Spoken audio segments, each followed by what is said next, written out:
Last week, Hulu released episodes 1, 2, and 3 for season 2 of Castle Rock, and today I am reviewing episode 4, letting you know if it's on par with the first 3 episodes, or are we starting to see this story kind of crumble a little bit. We're going to talk about that and much more.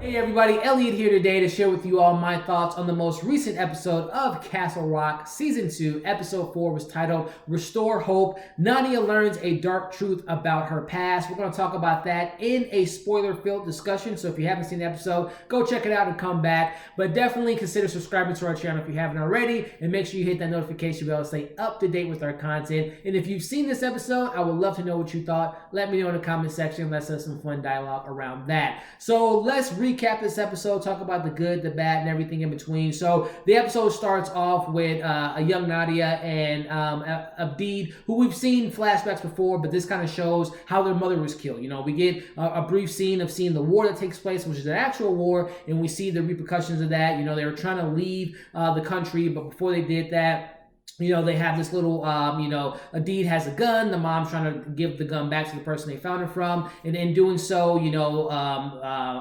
Nadia goes to look for her mom. And in the midst of that, they get taken down by some soldiers. And the mom sees that, runs towards them with an assault rifle. I don't know why she didn't just put the gun down, but she runs towards them. It was just probably a natural reaction. The daughter wanted to take care of her kids. So she runs towards them and gets shot. And later on, we see who actually shot them, which we'll talk a little bit about later. From there, we transition from Joy. You know, Joy has, based off of last week's episodes, she left the house after Andy cut her and is, at this point, Joy thinks her mom is losing it because she hasn't been taking her pills. But we see Joy has now went into a shelter, and she's now, and from the shelter, she actually moves in with Nadia briefly, which I thought was kind of interesting that Nadia's house, which was burnt down a couple episodes, is now, I guess, restored and fixed. I mean, I guess, Abdi and their family, they have like contractors, so maybe they fix the house, a deleted scene maybe. But anyway, Annie finds out that she's there, and then Annie sees Joy in the window. Annie doesn't want to leave. And honestly, this is pretty much the first 10 minutes is pretty much the most that we get from Annie and Joy, because it's really focused on Nadia and Pop's relationship. So we didn't get much of Annie there, but Nadia is still trying to cure her dad, trying to find different cures and different programs that he can get into. And, and this is an interesting thing. I had mentioned in my previous reviews that is Nadia and Chris, are they flirting, or they have this kind of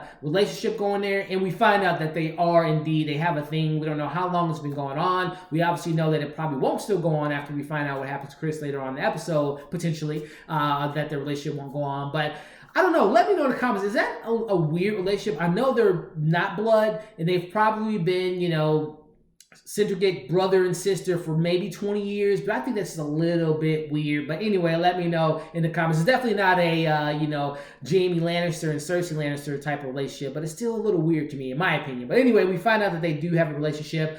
We also find out that we get our first crossover. If I'm not mistaken, the minister, the pastor in this episode was the same pastor in the first season of Castle Rock. And I believe that's the first character that we've actually seen crossover between the seasons so far, which I thought was interesting. Joy finds out. They get the safe from Joy's friend, Chan. She opens it up, sees the gun, sees the license plates, and she also sees a CD. And we don't really know too much about what she finds, which would be interesting to see if we learn about that next week. In the midst of all that, we get a scuffle between Nadia and the Aces kind of gang or mob or whatever, which I'm not going to lie, so far, that angle isn't really working for me. Hopefully it'll pay off later in the season, but the whole, these two guys are like these intimidating people. It's just kind of, I don't know, that storyline doesn't really work for me, but she kind of gets out of that. She gets some papers that she's looking for to help her dad into this experimental program for the cancer, and we get all that stuff there. So from there, we see John and his zombie-like cult kind of infiltrating people. We see by the end of the episode, they've gotten the pastor. They have, I believe, a senator that the cop killed. They got the guy from the bar. So they're starting to grow their army, which will be interesting to see how this all plays out. Ace and his, again, I don't know if they're zombies, if they're possessed by, the Salem stuff and the witches and all that stuff. So we'll see how that kind of plays out. But the big reveal from that whole storyline was, Ace kills or attempts to kill Chris, and we think Chris is going to get out, but then that's when you realize that the pastor is now possessed or overtaken by this same thing that has John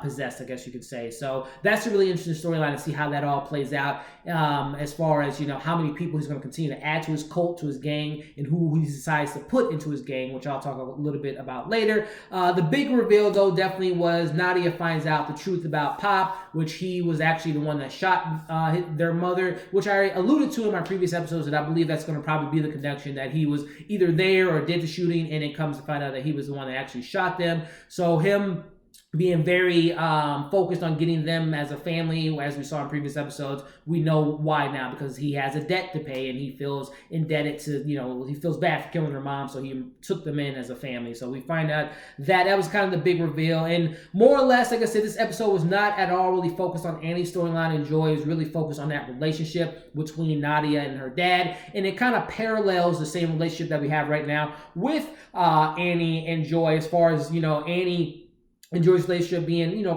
pretty concrete for Joy's majority of her life, but now she's starting to find out that the dark truth about her mom, and same goes with Nadia. You know, she looks up to Pop, she really adores him, she loves him, but now she's finding out the dark past of him. So it's very interesting that these two lines, even though when you get Annie and Joy, that particular storyline kind of is paralleling that. So very interesting concept. Really solid episode across the board. Again, I love Lizzy's portrayal of Annie, so obviously I missed that aspect of the episode, but it was interesting to see that, you know, again, that relationship between Pop and Nadia, and see how that all plays out. Again, by the end of this episode, my questions were, you know, who else is John going to recruit? What exactly are they? Are they possessed? Are they zombies? We're going to find that out hopefully in more episodes to come. What was on that disc that Joy had found? What was some of those letters in the drawer that Pop had? Is it allude to anything from season 1? Maybe, you know, Bill Skarsgård character? Who knows? We're going to learn out more about that hopefully. And also, my biggest thing with this episode is, will John and Ace take on Pop? Will they bring him into the cult to heal his cancer? That'll be really interesting to see as well. And of course, from last week's, or the preview for next week, we're going to learn more about Annie's background, her backstory. So that'll be a really interesting episode. And you can expect to see a review on this channel for next week's episode